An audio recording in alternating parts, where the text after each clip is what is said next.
Hi, and welcome to my September wrap-up.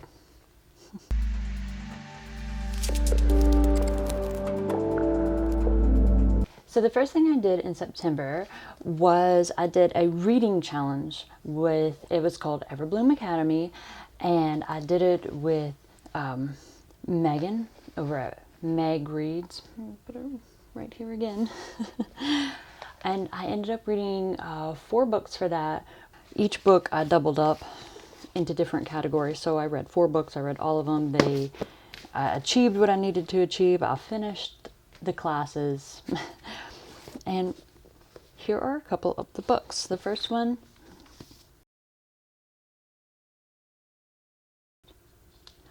and it was really good. It reminded me of like Harry Potter vibes within the magic school setting. It did get a little dark towards the end, which is always a bonus for me. I like it when a book gets a little bit dark. And but you're following girls, which is really fun. So Harry Potter with girls. And then I read The Thieves of Weirdwood, which I really enjoyed. The magic system was very interesting. It's like these 2 thieves, they accidentally run into basically a secret society that is keeping the balance between our world and what they call the Fae world. But what builds up the Fae is people in the real world, all their fears and their imaginations and all that. So what's neat about this is that they have a mirror world. They have the world that's ours, and then the mirror world, which is what they call the Fae world, where all the creatures are created from our fears. So there's someone basically trying to blow up the veil between the imaginary and real, and they actually get roped into helping. So it was really neat. One of the main characters is a ghost, which I thought was really cool. I liked that.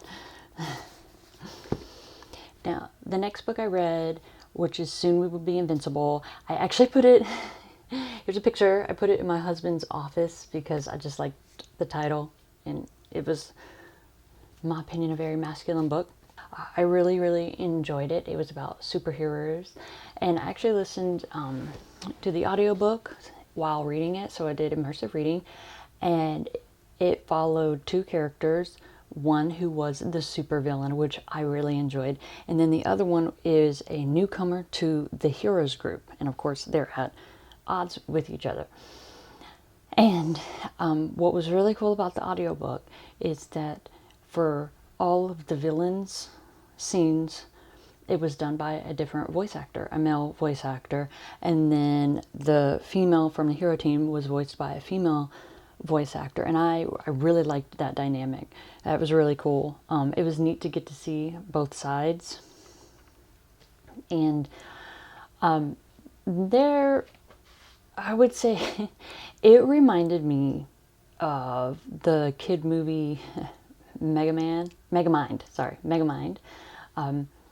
with the alien with the big blue head. Just parts of that reminded me, as I was reading this book, reminded me of that just a little bit. I thought it was kind of funny. Just the way that the villain worked. If you kidified it, it would be like similar to that movie, and that kept making me laugh because it was quite humorous throughout. And the villain was getting blamed for a lot of things he hadn't even done yet. So it was very humorous. I would say very stereotypical superhero, but it was exactly what I wanted to read in a superhero book. So, and I don't know how many superhero books out there, because I haven't read that many. I don't know how many follow the villain. So I really enjoyed having both aspects, the villain and the hero side. So I thought that was really neat. And then I was going to read another book for my last prompt, which was Magibotany, which is basically needing to read a book that features plants. And then I realized that I was needing to read an arc that it's called Arkansas Black. And I was like, yeah, it's about, Arkansas Black, it's about the apples. They're apple trees, and they're in there. There's the apple trees. And I got this book because Alexander Blevins, the author, he is actually in my Writers Guild, my local Writers Guild. And he came and he showed us the book. And he actually asked if we would go on NetGalley and give it a read and a review. So that's what I did. I really wanted to do that because I was personally asked to do it, and locally or supporting a local author. And the book was actually really good. It was about these two brothers who are twins, and they are on this apple farm, and the frost I don't know much about apples, but frost has come in, and they're not going to have a good season, and they know it, and they already owe the bank a lot of money, and they're trying to figure that out. And one brother, the brother that we're mainly following, he wants to move over to Washington because they grow apples better over there, and they know how to grow apples. That's just what they do. So he wants to bring the family over there. And the other brother would prefer to do more illegal things to get money to pay off their debt so he can stay there. I don't normally read like literary fiction like this or historical fiction, but I really enjoyed this book. Like about 30% in, there was a twist that I was like, whoa. And that had me completely hooked. And by 50%, I didn't want to put it down. I just like all the way to the end, because I just wanted to know what happened. what happens to the family. And it is sad. It's sad, it's thoughtful, it's like family drama. You do get to learn a lot about apples and orchards and historical stuff like that. So I did think that was interesting. I don't know if this was the intention in any way, shape, or form, but I kind of got a Cain and Abel vibe from these two twins, from the two brothers. Like they were just mirror images of each other. They're just opposite sides of the coin. One was just so much more good, and one was just so much more bad. So I'm not saying that's a theme or the intention by the author, but that's one of the vibes I got from it, which I thought made it really interesting because it's also like apples on an apple farm, which reminded me of the Garden of Eden and Cain and Abel's mother. So I don't know. That probably wasn't a theme, but I'm putting that into this book. But I really enjoyed it. So those were the 4 that I read for the Everbloom Academy, which I completed. And that started my month off really, really strong. And then I decided that I was going to take my physical TBR and wrap it up and number them. So I did that, and then I actually put them on my kid shelf, because in my children's room we have a shelf that's really high up on the wall. And I took up the middle because it was really just holding toys anyway, so I took over that spot for my new TBR game. And it's very basic. All I'm doing is I'm being more disciplined in quarter 4, October, November, December, because I would like to dedicate more time to writing in these 3 months. So to be more disciplined and not have 4 or 5 books started and feeling the need to read all of these, I've stopped requesting arcs. I wrap them up, and I'm going to do a spinner wheel, and that's going to choose my book, and I'm going to read them one at a time. So after I got finished with those 4 books, I started that. So I have some digital books that I've actually, all of them, I did buy one of them, but All of these I have gotten from Goodread giveaways, which is awesome. For a while there, I didn't win anything, and then all of a sudden I started winning all these books, which is awesome. I think it's great. I have exactly 49 books wrapped. So, but I go on my spinner wheel, you'll see I go up to 59, because if I get into the 50s, then I will choose one of the electronic books. So, hopefully explain that correctly. And let's go into spin number 1 for September. Or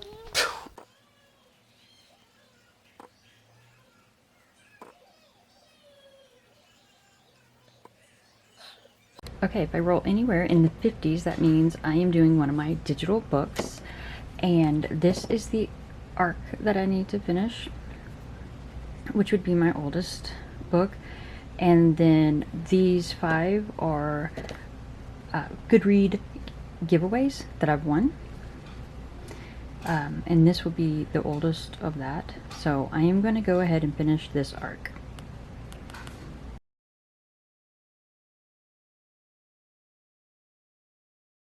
So spin number 1 got me a digital book, which really worked out because it was an arc that I wanted to finish. Now it doesn't come out till next year, and I had a really long time frame to read it and review it, which is not good for me because that means I will let it linger for that time period. But this one is really good. It's science fiction. It's contemporary science fiction, and it's translated, and it's South Korean. And I decided, well, while I'm going ahead and reading this, I am going to go and finish up Life Ceremony. And I did. And it turned out there was only one story in here that I didn't read. There was only one to finish the whole book. So it looked like I finished a whole bunch of books really, really quickly, but there was only one story left over to finish. So I did that. And this is translated work from Japan, which I have gone over. It's weird, funny, odd. But this one, the South Korean one, I really, really enjoyed. It was all, like I said, it was contemporary, so it really felt like it was in the future that we could reach. You know, not super far off, there were some aliens in some of the stories. It's short stories, but most of them didn't have that. And it just had very thought-provoking stories in here about where our technology is leading and how we as humans are going to adapt to it. And one story absolutely had me in tears at the end. And I don't know why, it just hit hard. Like,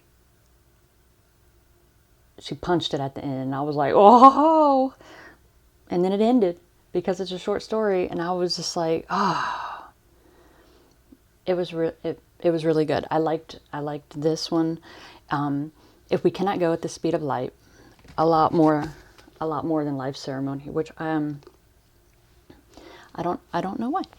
I do know why, because this had futuristic stuff that we're gonna have to deal with, and this dealt with a lot of like making weird taboos like a normal part of life, which made me really uncomfortable.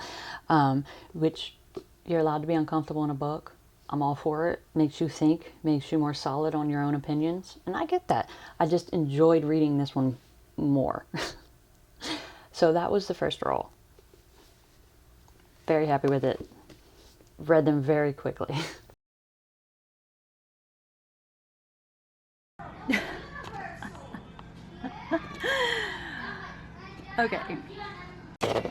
Okay. So here are my choices, and I'm going to go with the one that is the oldest of my Goodread giveaways, and that is Beyond Dream. And I've already started it, so we're going to go with that one.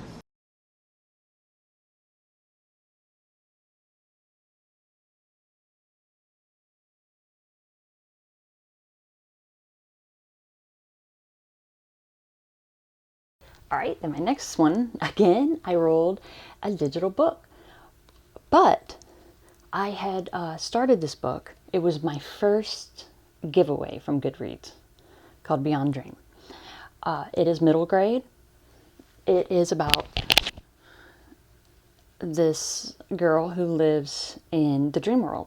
And, well, she lives in nightmare. There's the dream realm with dreams, the good stuff, and then nightmare realm, where the author really explains, or attempts to explain, like the psychology behind why we as humans need nightmares, and why she does not need to interfere with him, which she ends up doing, and they become friends. But her father, the king of nightmares, explains why we have to go through that so we can deal with things and learn to be brave in the real world, which I thought was a very interesting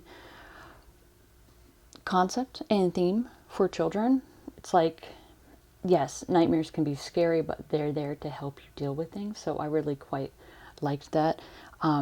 Once we got towards the end, you realize that the story is a lot deeper than just living in a nightmare realm. And I really enjoyed that. You find out pretty early on that the main male character is in the hospital with cancer, with childhood cancer, and it's back in his foot, and they're going to have to take part of his leg off. And that's one thing that he's struggling with. And he gets stuck in the nightmare realm for a long time, because time is different between the waking world and the nightmare world, because he's sedated and he's out for his surgery on his foot, in part of his leg. So we're dealing with that. There's definitely some heavy issues in here, but that things that kids actually go through. And also, he's even like bullied about some of his cancer stuff. Like, you find that out. So I would say that this is a good read for kids to empathize with other kids who have very serious medical issues and or amputations because of those things. So definitely a good read. I enjoyed it. It's not lighthearted, but you know, it filled my heart up at the end, the way it ended. And I think it has some really good lessons for young people, which I love that about middle grade. I don't know if it's because I'm an adult, but I do not miss any of those messages in these middle grade books. I think they're great. I love reading middle grade. So that was the next pool. Okay, here we go for the third time.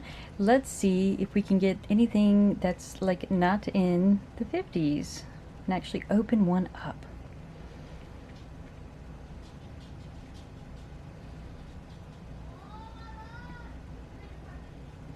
No, 30! Awesome. Finally, a book.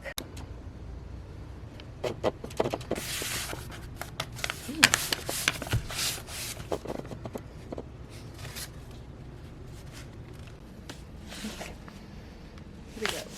30.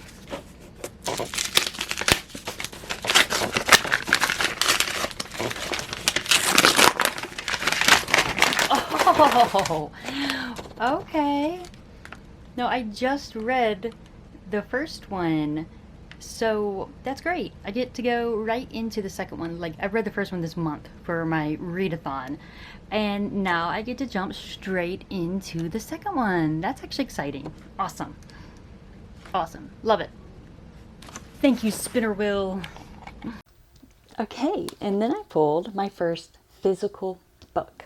And I got the Midnight Orchestra, which is great because, like I just said earlier in this video, I had read this one. So I'm getting to read the sequel in the same month. And I tore through it.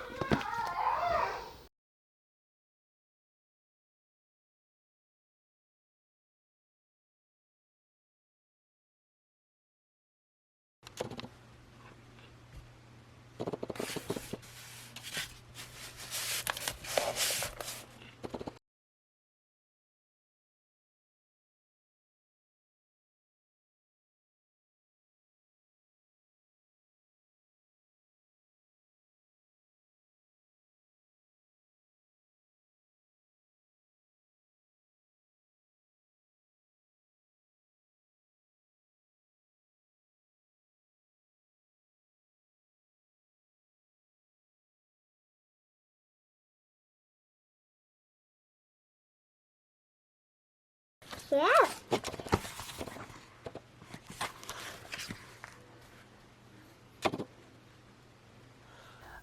Okay, and then the next spin was The Last Good Light, which is really cool because this is by a local author, another local author, and I went to a free event at one of our local libraries where she was talking about like tips on how to write books and how to self-publish actually, and she had a lot of really good information, and she even had it like printed out on sheets and references and things like that, and it was really neat. So after that course I went to a local bookshop and I bought her book for a very pretty penny but it was worth it because I found a lot of value in the free class. It was free, so and I got it in hardback. It's nice. It's really cool.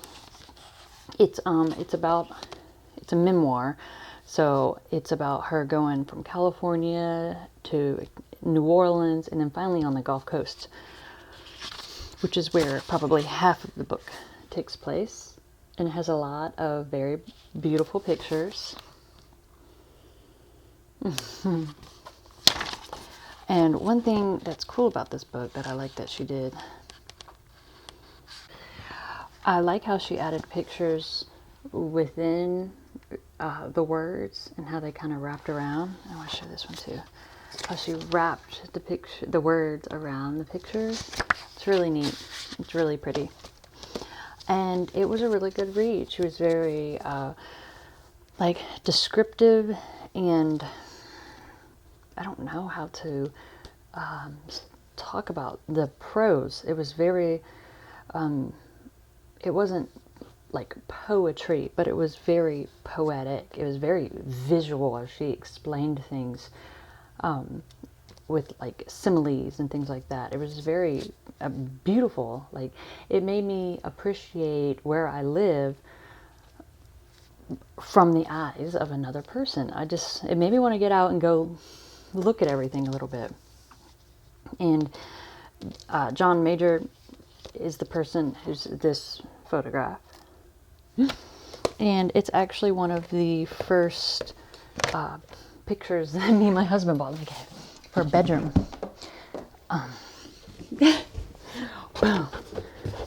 So that's actually kind of cool. I thought that was neat when she brought that up, because she asked if anybody had ever heard of the local photographer, and I was like, oh, I have a big piece in my room right now. Put that back on the wall. Oh, sorry. So then I got that. It was a quick read. It was like only 138 pages. So got through that really quickly. And then I pulled my next book.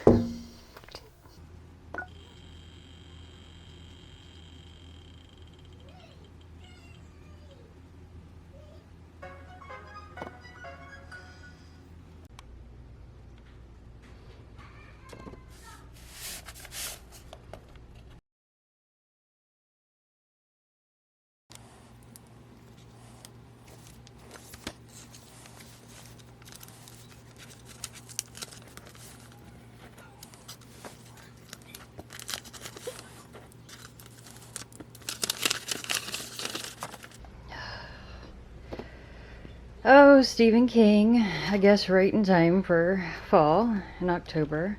It is a novella, so maybe I can finish it since it is September 28th, but it'll probably leak over into October's wrap up. First dip into Stephen King. It was a novella. I read it in one day. I thought it was going to be my last pull for September, but I read it in one day. It was nope, that's about the authors. It was 166 pages. What was good about it is it was a very fast read.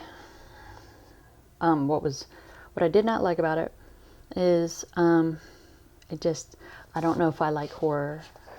I kind of already knew that about myself, but I didn't enjoy this so much. But I also felt like I knew nothing about Gwendy.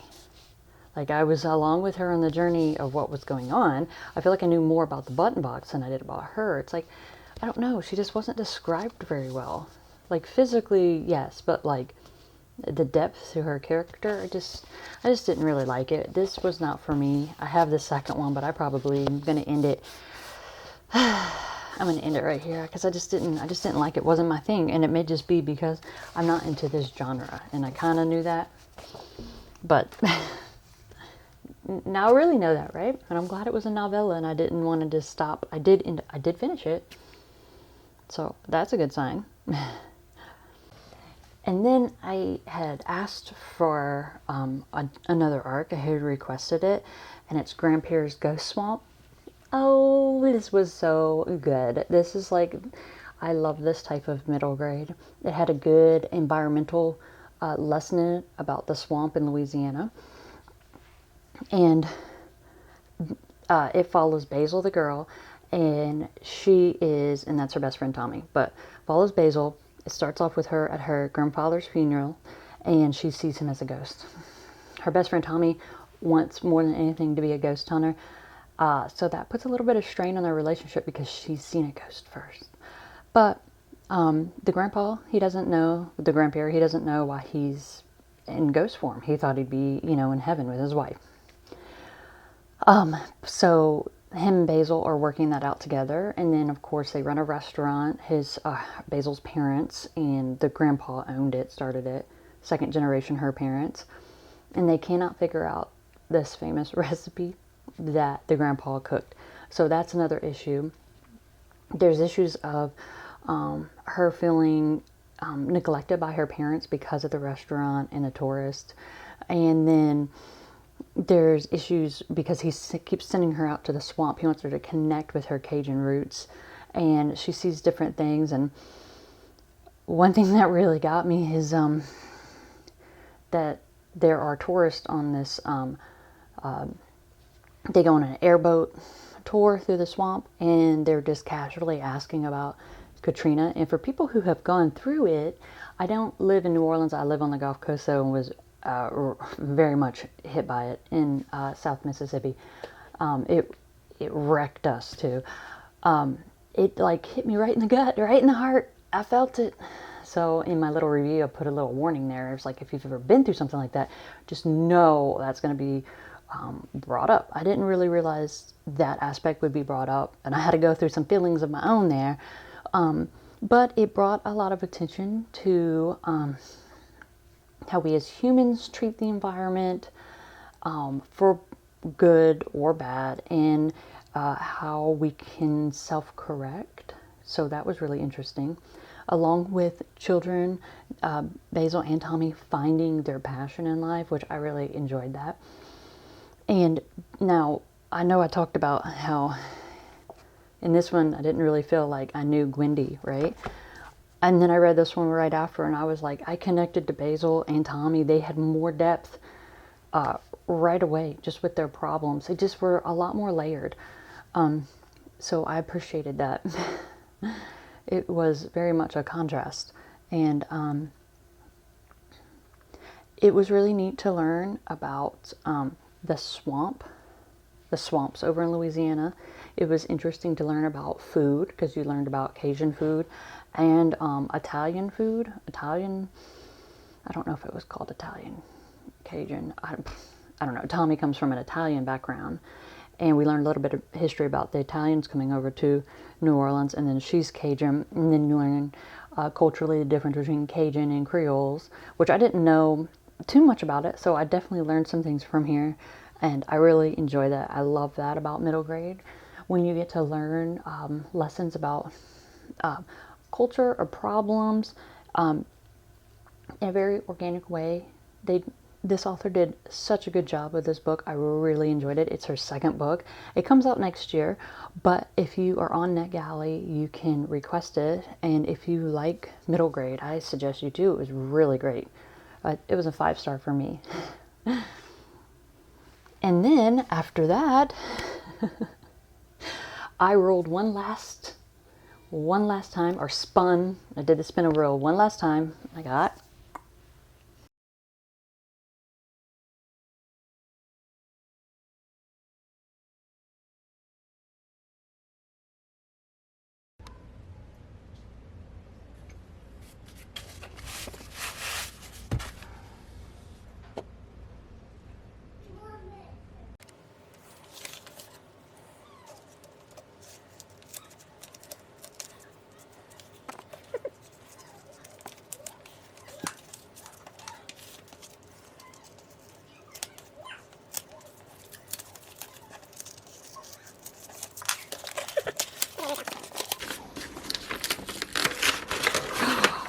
No way. Zoe's too drunk for this dystopia. I was literally thinking about this today and hoping that I would pull one of these newer ones soon that I got, that I got from the, what was that store called? I'll insert it here. I can't remember at the moment, but I can't wait. Yes, this is actually an adult novel. It made it in the September pool, but I will not be finishing this by October, so it will be in the October's wrap up. Then I had an author, his name's Bigfoot, reach out and ask if I wanted to read an arc of his new series of short stories. And I was like, yes, of course, because I read it was a novella of his earlier this year, and I really, really liked it. He writes sci-fi, a little bit of fantasy. He writes for middle grade. And it's A Door in the Woods, one. It's called Boggles. And it was really good. It was only like 40 pages, so of course I read that. Finished it in one day, of course. And it was really cute. It was basically kind of like fairy tale fable style. It starts with all these kids getting out of their bed, sneaking out at night and going into the woods, where they find the door in the woods and they knock on it, they go in it. And within it, it's kind of like they go into a different little pocket dimension or something. We don't know. It's not explained. And there's a creature in there who's mechanical but tells these stories. And when we come out of the stories, the kids, they are asking questions about it. And it's funny because it's very similar to the questions that I had. And it's thought-provoking in the sense that these kids are asking questions which will make the kids who are reading it, if they weren't thinking about those questions, ask the same question. Or, if they weren't thinking about it, now they have that question in their head and they can contemplate within the story what it means. And I like that. They each had a little bit of depth. There was 3 of them. So that was, my next thing wasn't a draw. That was just an author asking me to read an arc, and that was exciting. I felt honored and I'm grateful. And I did. And I really liked it. So thank you again for another good story. Another thing I got from NetGalley was actually an audiobook. And it is called, one second, The Second Story Bookshop. So, I don't know. It looked really cute. It was fall vibes. It was romantic. It's actually considered like Christian fiction, I guess. It was kind of in that category, which meant it was like a very, very clean romance, which is what I like. I'm okay with romance. I don't need to be privy to your bedroom scenes, so to any of their bedroom scenes. And so I really, really enjoyed that. I thought it was super cute. I love stories about books and bookshops, so it was just adorable. It was the main character's grandmother dies and leaves the bookshop to her and her ex-boyfriend, who she thinks they're like the perfect pair, right? So she's trying to get them together, and so I don't know if you consider that enemies to lovers, but it's definitely a second chance romance, and it came off really good, and I really liked it. So romance, yay! Don't really do romance that often, but that slipped in somehow this month. So if you're wondering, that is 13 books for the month. Oh my gosh. The Mystwick School of Musicraft. Soon I Will Be Invincible. Arkansas Black. Thieves of Weirdwood. Life Ceremony. If We Cannot Go at the Speed of Light. The Second Story Bookshop. Beyond Dream. The Midnight Orchestra. The Door in the Woods #1. Boggles. The Last Good Light. A Southern Memoir. Gwendy's Button Box. And Grandpere's Ghost Swamp.